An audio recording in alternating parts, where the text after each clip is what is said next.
আহা, একেই হয়তো বলে নিজের জালে নিজে ফেসে যাওয়া, তাই না? বেচারা জীবনে লাভ লস নাই, লাইফটাই লস। কি গাইজ, আপনার সাথে এরকমটা হয়েছে নাকি কখনো? লজ্জা না পেয়ে কমেন্টে জানাতে পারেন।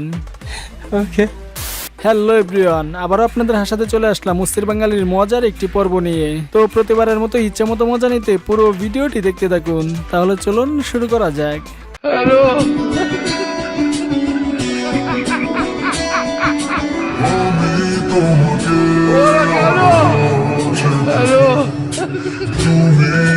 ये सब क्या देखना पड़ रहा है? अच्छा है मैं अंधा हूँ। আমি শিওর হালাই কোনো অকারেন্স করছে, যার কারণে এইভাবে কানে ধরে উঠবস করাইতেছে। তবে একটা জিনিস চিন্তা করেন, যে ছেলে বাসায় বাপ মার সাথে তর্ক করে কথা শুনে না, আর এখানে সেই ছেলে গার্লফ্রেন্ডের কথায় কানে ধরে দাঁড়িয়ে থাকে, সত্যি বিষয়টা দুঃখজনক, তাই না? মানে কি বলবো, যাই হোক।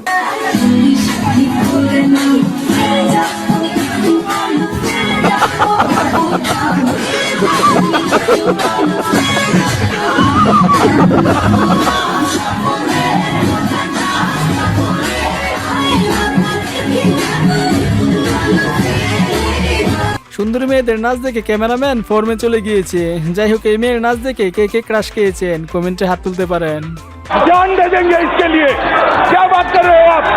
গাইস, কয়েকদিন আগে আর্জেন্টিনা পেরুকে 2 গোল দেওয়ার পর বর্তমানে আর্জেন্টিনা ফ্যানদের অবস্থা। বাই দ্য ওয়ে, আমি কিন্তু কোনো দল টল সাপোর্ট করি না।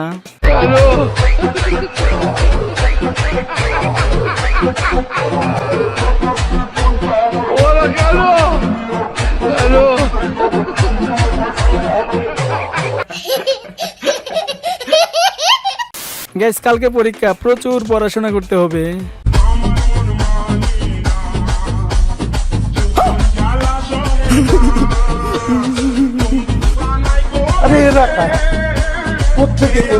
কি বুঝলেন গাইস, কালকের পরীক্ষাটা মনে হয় অনেক ভালো হবে, তাই না?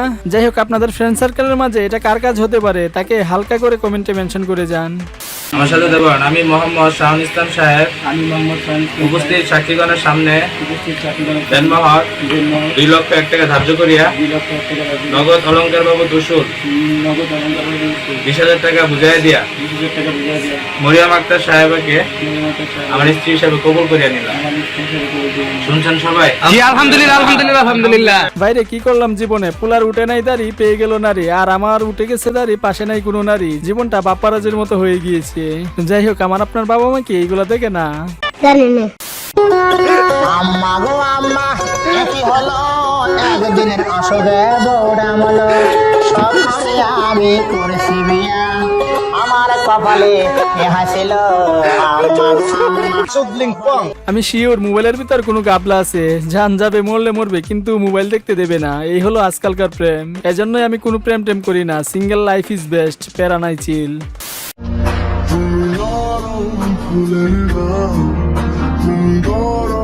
বুঝলে বুঝ কথা না বুঝলে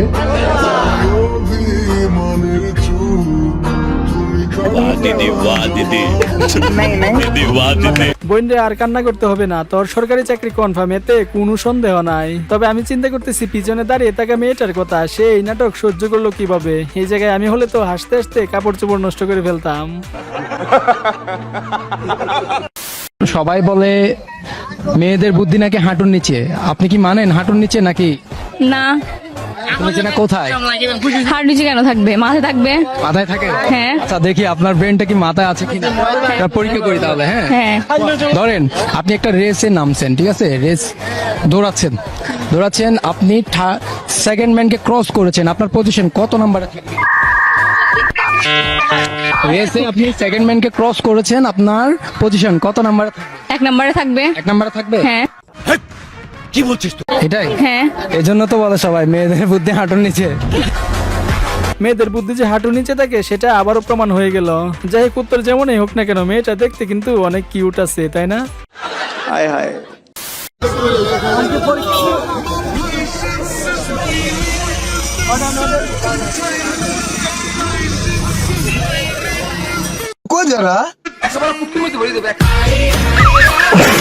একে বলে ইটস উইমেন পাওয়ার। পুলিশের কাছ থেকে সব সুযোগ সুবিধা শুধু মেয়েরাই পায়, আর আমাদের ছেলেদের বেলায় সব সময় এমন অন্যায় হয়। আমরা কি দোষ করলাম ভাই? মেয়েদেরকে পিছনে করার চেষ্টা করলে বেশি খুশি হয়। प्यारी समझ गई। পিছনে করলে ব্যথা পাই এর জন্য। দর্শক, উত্তরটি এটা না, নেগেটিভ নেওয়া যাবে না।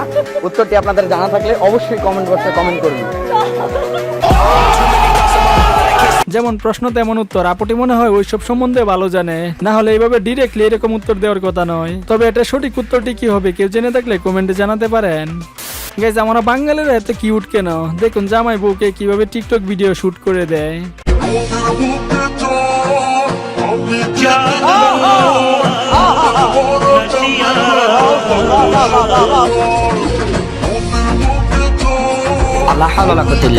গাইজ, আজকের মতো এই পর্যন্ত। আর ভিডিওটি যদি একটুও ভালো লেগে থাকে তাহলে একটি লাইক করে চ্যানেলটি সাবস্ক্রাইব করে পাশে থাকবেন।